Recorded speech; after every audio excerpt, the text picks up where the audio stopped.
is Trista from Zero Casualties, and welcome to another vintage recipe.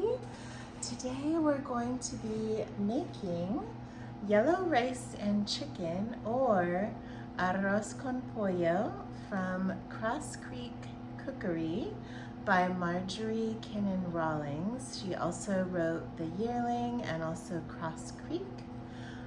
Here is the recipe. It's very short and simple, and it says that it comes from a Cuban restaurant called the Columbia in Tampa. But that was back in 1942, so I'm not sure about that restaurant now. But we are gonna get right into cooking this. I will show you what ingredients we have first, and then we'll head on over to the stove to get cooking. This recipe involves a whole, it says frying chicken, but I just got, a chicken, and my husband helped me cut it up into, pieces.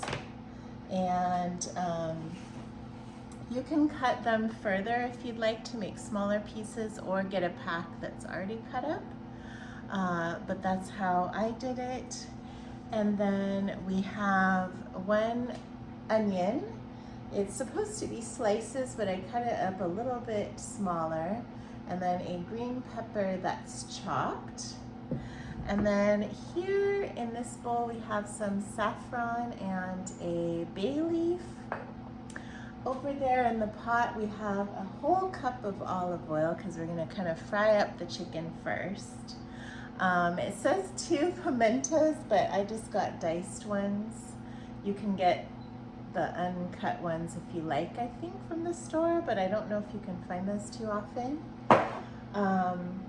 2 teaspoons of salt. I like to use kosher salt, so we have that. 1.5 quarts water, or 6 cups of water. It says 2 buttons of garlic. I'm not really sure what that is, but I have at least a couple tablespoons of chopped garlic because I love that. A pound of rice that's cooked, so I made that in an Instant Pot earlier. Oh dear. Uh-oh. Now I'm gonna have to start over with that. And it says a can of petit pois, or petite peas, but I got just these frozen ones. Those, along with the pimentos, will be kind of a garnish at the end. And then we have I have a whole 15-16 ounce can of stewed tomatoes here that are chopped up, or you can use fresh ones, and this makes 4 very large servings, or generous servings. So let's get to cooking after I clean up my saffron and get that all sorted. All right, so we are over here at the stove. In this big cast iron pan, I have a whole cup of olive oil. I have the onions and garlic, and then the chicken pieces.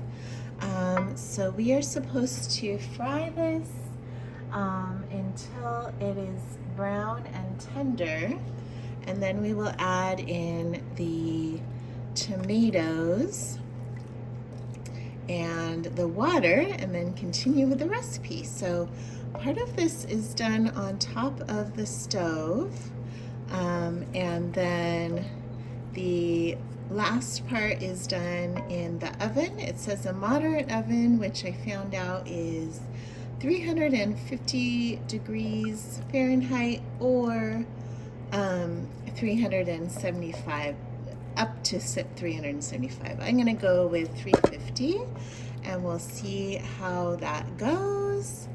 I think because this is gonna take a few minutes, I will come back when it's a little more browned, and then we'll walk you through the rest of the process.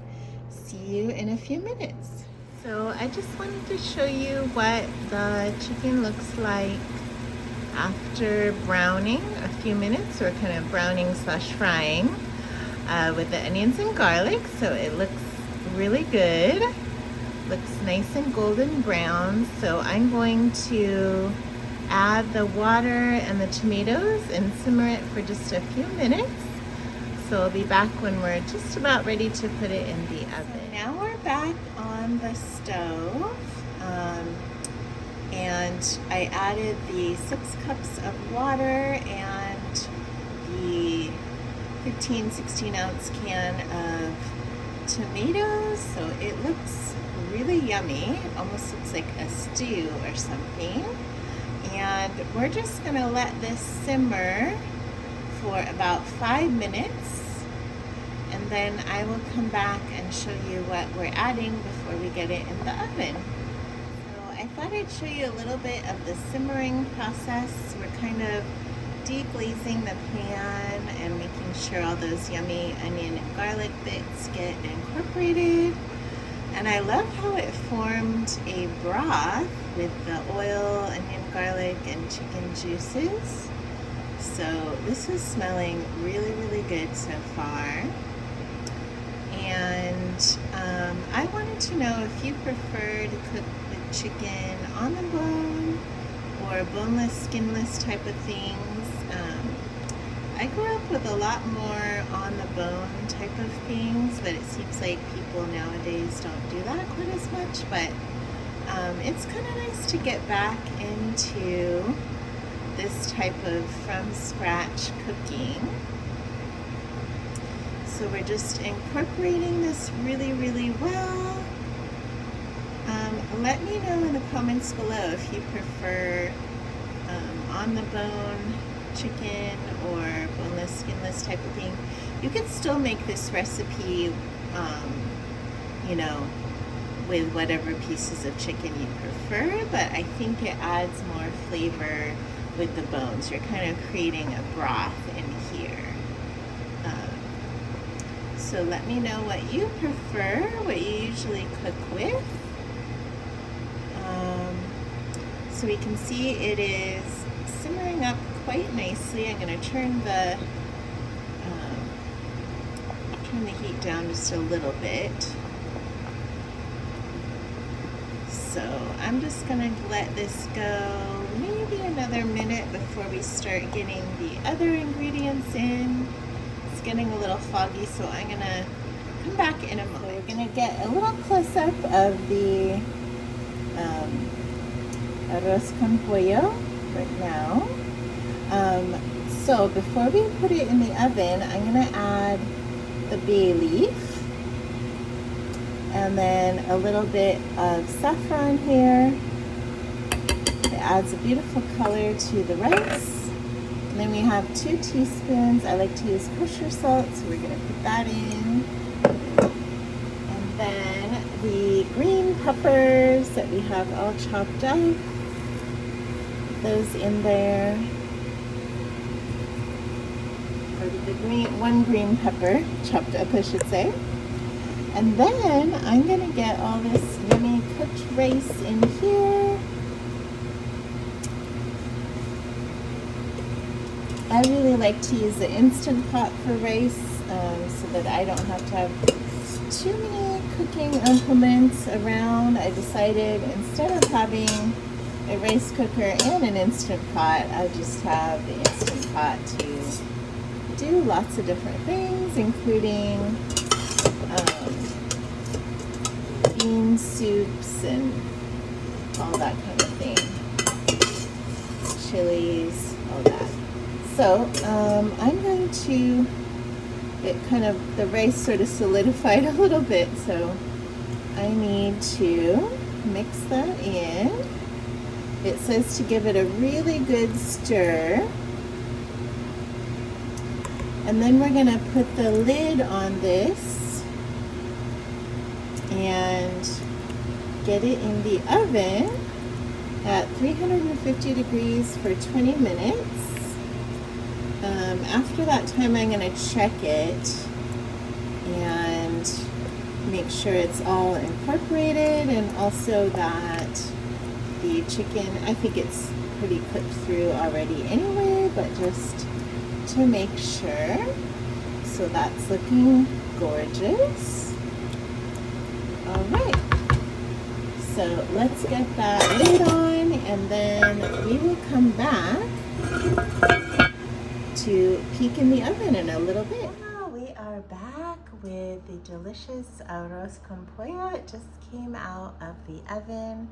I checked the chicken temperature to make sure it was up to temperature, and everything looks delicious. It smells delicious. I'm just gonna sprinkle it with a little bit of these peas here. However, I'm gonna leave the rest of these for everyone to add their own condiments. I'm also gonna add just a sprinkle of the pimento just to make it look pretty on top. And I will show you what this looks like, and we'll kind of go over how it turned out, and then we will do a little bit of a tasting.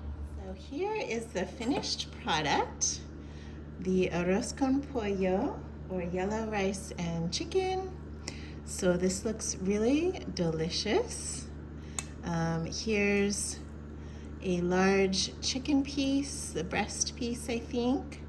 And some of the pieces have a little more skin on them than others, and that can be taken off or left on due to whatever preference everyone has.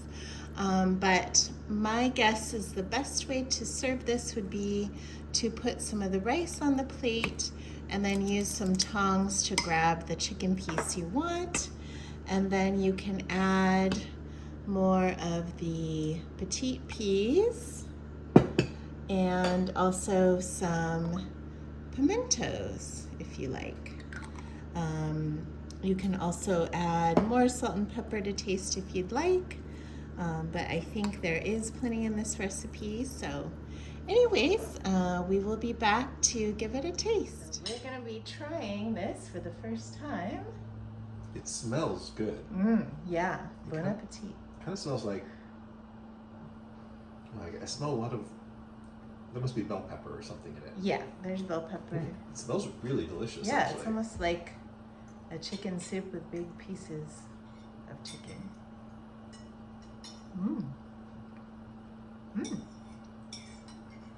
The rice is good. It's very soft.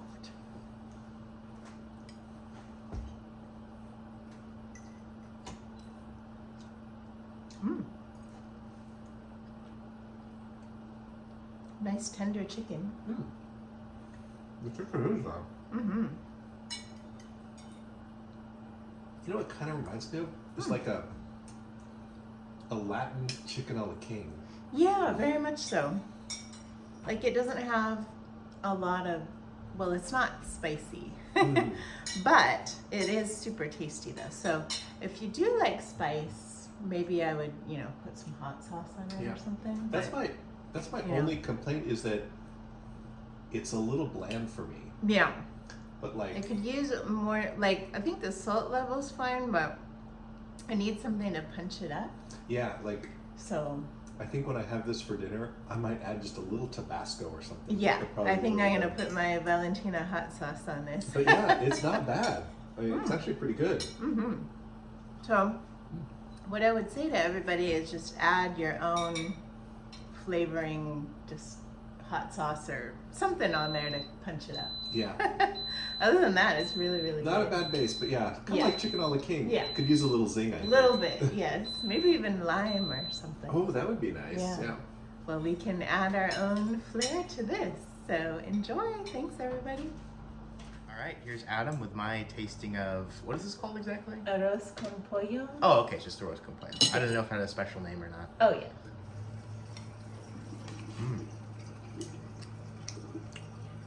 Chicken is excellent.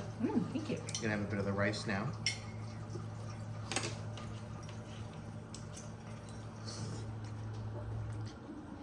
Is it too hot? A little hot. It's hot. It's fresh out of the pot, but it's good. I like it a lot. Awesome. I'm so glad. I have one more comment, which is the only thing I think I don't like about this recipe is it calls for whole pieces of chicken, right? Like in the stuff. Yes. And it's like, if I were to make this again, I would put like like diced chicken or something. Yeah, Or like, I think you can still get the whole frying chicken, but maybe disassemble it more, or just get the boneless, skinless, and like. oh cut it yeah, into like with the pieces. boneless, skinless tenders. I bet you Yeah. they're really good. Plus, you don't have to fish around and Yes. cut stuff off the bone. You don't have to try to search for your Different piece. era for chicken, I think. But good. The chicken Thanks, is good. guys. Hope you enjoy this recipe and make it your own.